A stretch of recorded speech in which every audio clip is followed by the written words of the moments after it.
I think it's very important to seek out, to actively seek out and listen very carefully to negative feedback. And this is something that people tend to avoid because it's painful. Yeah. But I think this is a very common mistake, is to not actively seek out and listen to negative feedback. Where do you do that? Do you go into forums? Do you go into Twitter? Like, what are your areas where you go to look for feedback on, let's say, the Tesla?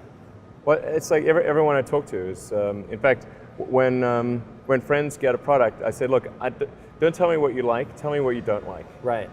And because otherwise your friend is not going to tell you what he doesn't like. Right. He's going to say, oh, I love this and that, and then leave out the this is the stuff I don't like list, because he wants to be your friend. It doesn't want to offend you. So you really need to sort of coax negative feedback, and you know that if somebody is your friend, or at least not your enemy, and they're giving you negative feedback, then they may be wrong, but it's coming from a good place. And sometimes even your enemies give you good negative feedback. Yeah, absolutely. So I think that's important. People just view like positive feedback like water off a duck's back. That's like, really underweight that and overweight negative feedback. Right. And then I think it's also important to reason from first principles rather than by analogy. So the normal way that we conduct our lives is we reason by analogy. We're doing this because it's like something else that was done, or it's like what other people are doing. Me Too type ideas. Yeah, Slight iterations yeah. on a theme, and it's because it's kind of mentally easier to reason by analogy rather than from first principles. But by first principles is kind of a physics way of looking at the world, and what that really means is you kind of boil things down to the most fundamental truths, and say, okay, what are we sure is true, or as sure as possible is true, and then reason up from there. That takes a lot more mental energy. Give me an example of that. Like, what's one thing that you've done that on that you feel has worked for you?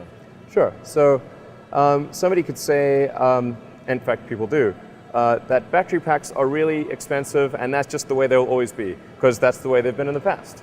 You're like, well, no, that's pretty dumb, because if you applied that reasoning to anything new, then you wouldn't be able to ever get to that new thing. Right. It's like you can't say, oh, horses. Nobody wants a car because horses are great and we're used to them and they can eat grass and there's lots of grass all over the place, and there's there's no gasoline that people can buy, so people are never going to get cars. Right. People did say that. And for batteries, they would say, oh, it's going to cost. Historically, it's cost $600 per kilowatt hour, and so it's not going to be much better than that in the future. And you say, no, okay, well, what are the batteries made of? So first principles would be to say, okay, what are the material constituents of the batteries? What is the spot market value of the material constituents? So you can say, okay, it's got cobalt, nickel, aluminum, carbon, and some polymers for separation, and a steel can. So break that down on a material basis and say, okay, what if we bought that on the London Metal Exchange, what would each of those things cost? Like, oh, geez, it's like $80 per kilowatt hour. So clearly, you just need to think of clever ways to take those materials and combine them into the shape of a battery cell, and you can have batteries that are much, much cheaper than anyone realizes. Is that your big challenge at Tesla? Is battery? It's the single biggest item, but right now it's not any kind of obstacle to us. There are a whole bunch of little issues that are kind of trivial that are challenges when you're making a new product, because there are several thousand unique parts in the car. 90% of them are fine, 5% of them are slightly problematic, 3% or 4% are problematic, and 1% are extremely problematic.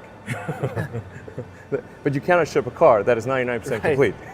It's not like software, you can disable functionality, but with a car, you can't ship it without like a steering wheel or Right. like without back seat or something like that. Yeah.